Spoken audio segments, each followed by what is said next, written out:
نصلي ونسلم على رسوله الكريم أما بعد أعوذ بالله من الشيطان الرجيم بسم الله الرحمن الرحيم وإن كنتم في ريب مما نزلنا على عبدنا فأتوا بسورة من مثله وَادْعُوا شُهَدَاءَكُم مِّن دُونِ اللَّهِ إِن كُنتُمْ صَادِقِينَ صدق اللہ العظیم ان اللہ وملائکتہ یصلون علی النبی یا ایہا الذین آمنوا صلوا علیہ وسلموا تسلیما الصلاۃ والسلام علیک یا سیدی یا رسول اللہ وعلی آلک واصحابک یا حبیب اللہ۔ سارے حضرات درود شریف پڑھ لیں، سارے پڑھ لیں۔ الصلاۃ والسلام علیک یا نبی اللہ وعلی آلک واصحابک یا نور اللہ۔ حمد و صلاۃ کے بعد دوستو، بزرگوں، بھائیوں، الحمدللہ علی احسانہ کہ یہاں پر آج ختم قرآن مجید کے موقع پر اس نشست کا اہتمام کیا گیا ہے۔ ہمارے جن دوستوں نے یہاں بندوبست کیا افطار کا، تراویح کا، دیگر معاملات کا، اللہ تعالیٰ انہیں بہترین صلہ عطا فرمائے۔ حفاظ کرام نے قرآن مجید کی تلاوت کی، اللہ تعالیٰ ان کو اس کوشش کو اپنی بارگاہ میں قبولیت کا شرف عطا کرے، اور جو لوگ سننے کے لیے آتے رہے یقیناً وہ بھی بڑے ہی قابل قدر ہیں، اللہ تعالیٰ انہیں بھی اس کا بہتر صلہ عطا فرمائے۔ ہمارے ہاتھوں میں اسلام کی جو سب سے بڑی دلیل ہے وہ قرآن مجید ہے۔ نبی پاک صلی اللہ تعالیٰ علیہ وسلم نے ہمیں اپنا سب سے بڑا معجزہ جو ہمارے ہاتھوں میں تھمایا ہے وہ قرآن پاک ہے۔ کفار مکہ جب یہ کہتے تھے کہ آپ معاذ اللہ خود سے قرآن پاک کی آیات بنا کر لاتے ہیں، تو اللہ تبارک و تعالیٰ نے اس موقع پر ان سے فرمایا کہ وَإِن كُنتُمْ فِي رَيْبٍ مِّمَّا نَزَّلْنَا عَلَىٰ عَبْدِنَا، فرمایا اگر تمہیں اس میں کوئی شک ہو جو ہم نے اپنے بندہ خاص پہ نازل کیا ہے۔ چونکہ عرب کے لوگ بڑے فصیح و بلیغ تھے، بڑی بہترین بات کرتے تھے، بڑا سلیقہ رکھتے تھے اپنی بات، اپنا ما فی الضمیر بیان کرنے کا، اور وہ دوسروں کو اجمی کہتے تھے، گنگا سمجھتے تھے۔ بڑی فصاحت و بلاغت کے ساتھ وہ کلام کرنا جانتے تھے، تو ان سے فرمایا کہ اگر تمہیں اس میں کوئی شک ہو جو ہم نے اپنے بندہ خاص پہ نازل کیا ہے تو فَأْتُوا بِسُورَةٍ مِّن مِّثْلِهِ، تو تم اس کی طرح کی ایک صورت بنا کے دکھاؤ۔ اگر تمہارا خیال ہے کہ یہ کسی بندے کا کلام ہے، آپ قرآن پاک کی آیت پر غور فرمائیں، میں کیا عرض کر رہا ہوں۔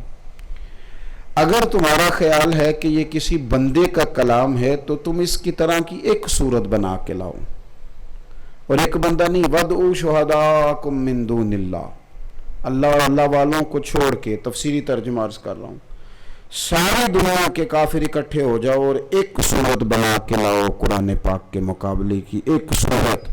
اور نوجوانوں دیکھو میں کیا کہہ رہا ہوں، ایک صورت اللہ نے چیلنج کیا، کوئی ایک صورت اس طرح کی بنا کے لائے۔ صدیاں بیت گئیں، زمانے گزر گئے، اعتراض کرنے والوں کی ہڈیاں بھی قبروں میں گل گئیں، پر قرآن مجید کے مقابلے کی کوئی ایک آیت بھی بنا نہیں سکا۔ فرمایا لاؤ نہ بنا کے، اگر بنا سکتے ہو، ان کنتم صادقین، اگر تم سچے ہو تو لاؤ۔ پھر اگر تمہارا خیال ہے یہ کسی بندے کا کلام ہے تو لاؤ تم بھی اس کی طرح کی ایک آیت، ایک صورت بنا کے لاؤ۔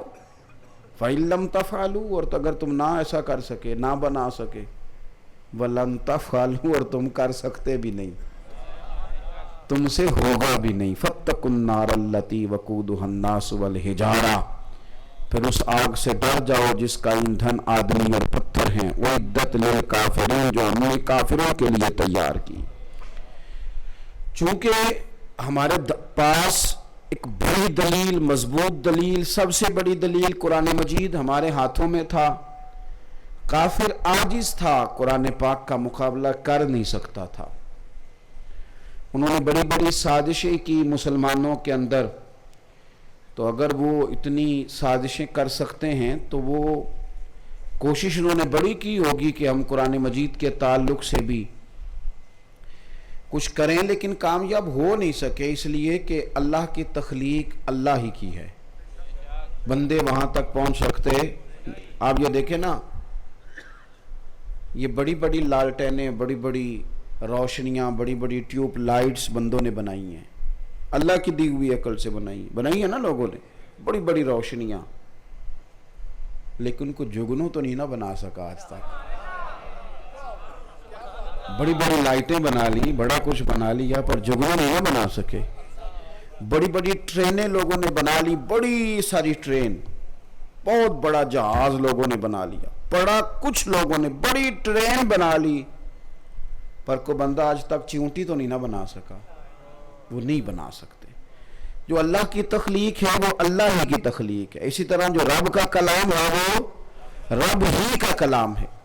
تو قرآن مجید کا مقابلہ تو وہ نہیں کر سکے، لیکن ایک سازش انہوں نے ضرور کی کہ ہمیں قرآن پاک سے دور کر دیا.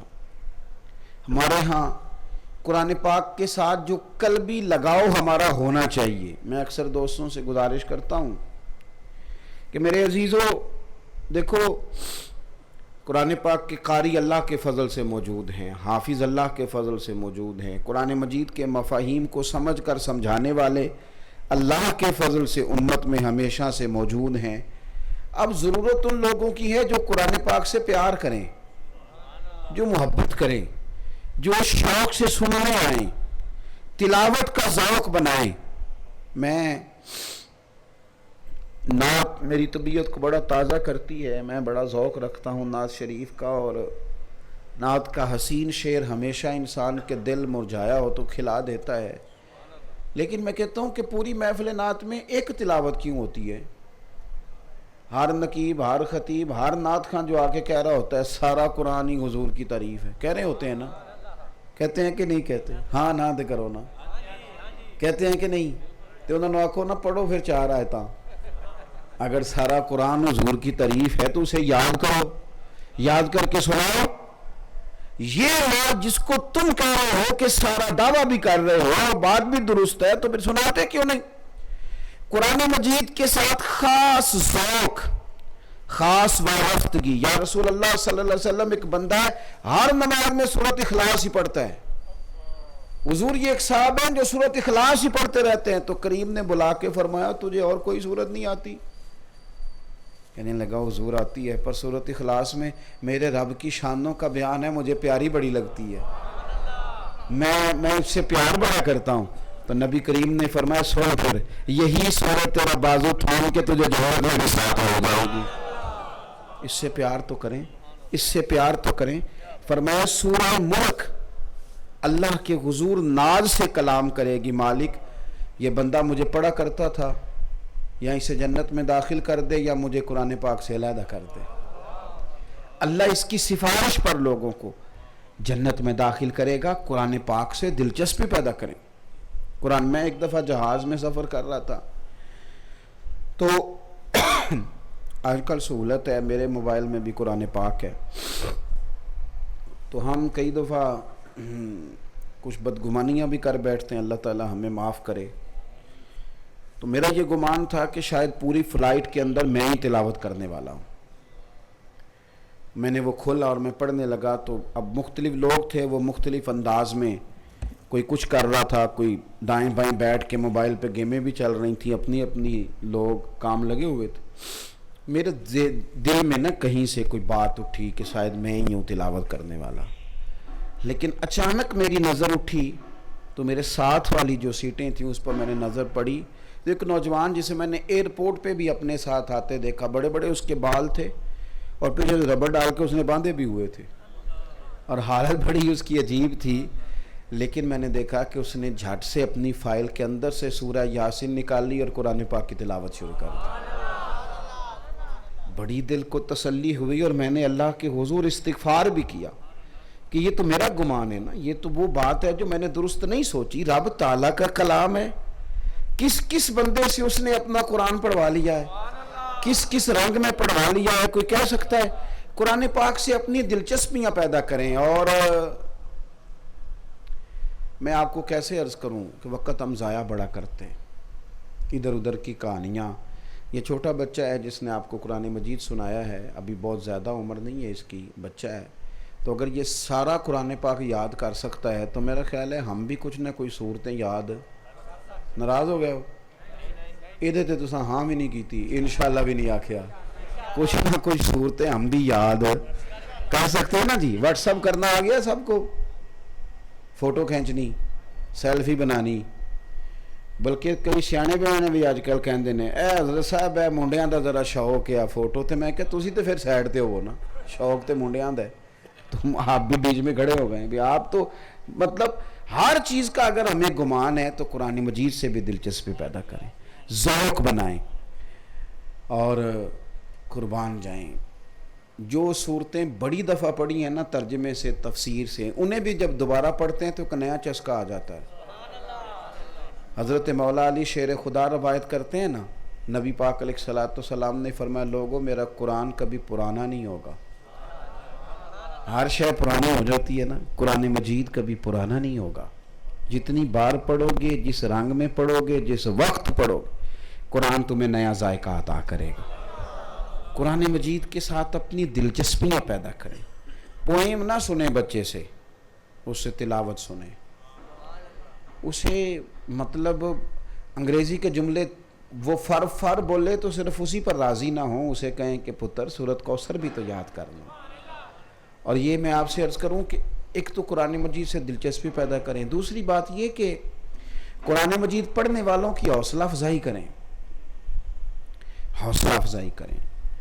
ہمارے ہاں یہ ہوتا ہے کہ ایک صاحب جو کبھی کبھار آتے ہیں لیکن سور سار اچھی ہے تو وہ کئی سارے نوٹ لے جاتے ہیں، اور جو بیچارہ قاری 5 نمازیں پڑھاتا ہے اور بچوں کو قرآن مجید پڑھاتا ہے اور کئی نسلوں کو پڑھاتا ہے، اس کو تو سوٹ بھی لوگ 27ویں رات کو دیتے ہیں تاکہ نہ کوئی درزی پکڑے نہ سی کے دیتے 27ویں رات کو ہیں، اور پھر حساب کرتے ہیں۔ میں نے ایک صاحب سے کہا کہ آپ کتنی خدمت کریں گے اس امام صاحب کے، تو کہنے لگے تنخواہ دے دیں گے، ساتھ کو 2-3 ہزار روپیہ دے دیں گے۔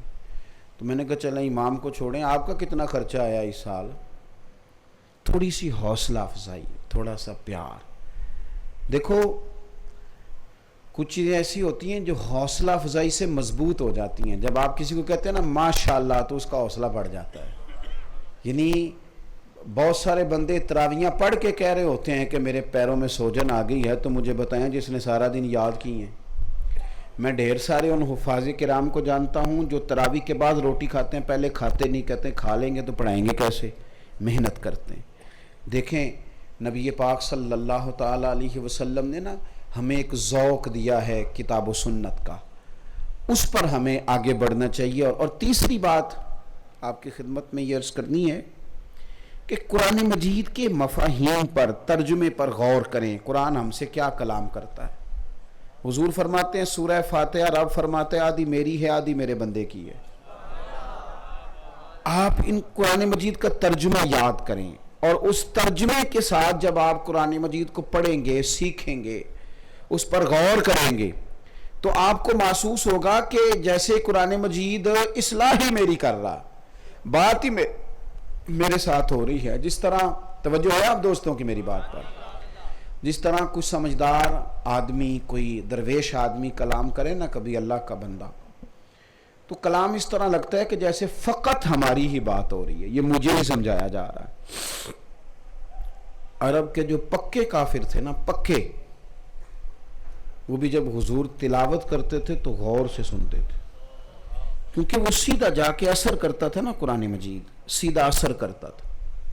پکے کفار حضور رات کو تلاوت کر رہے تھے تو چھپ چھپ کے جھاڑیوں میں، ابو جہل بھی سن رہا تھا، ابو سفیان بعد میں مسلمان ہوئے وہ بھی سن رہے تھے، اخنس بن شریک بھی سن رہا تھا۔ رات ساری حضور قرآن پڑھتے رہے اور چھپ چھپ کے یہ حضور کا قرآن پاک سنتے رہے، اور ایک دن نہیں 3 دن تک مسلسل یہ سلسلہ جاری رہا۔ تو قرآن مجید کے ساتھ جب آپ وابستگی پیدا کریں گے، آپ کا مزاج بنے گا قرآن مجید کا. بچوں کو جب میں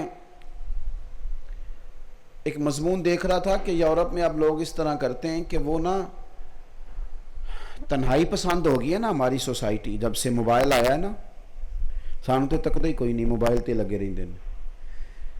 تو وہ جب سے موبائل آیا ہے نا، لوگ تنہائی پسند ہیں. بچے کوشش کرتے ہیں، بچے کیا بڑے کوشش کرتے ہیں کوئی کونا ملے اکیلے بیٹھنے میں اور اپنی مرضی کی چیزیں سنیں اور دیکھیں.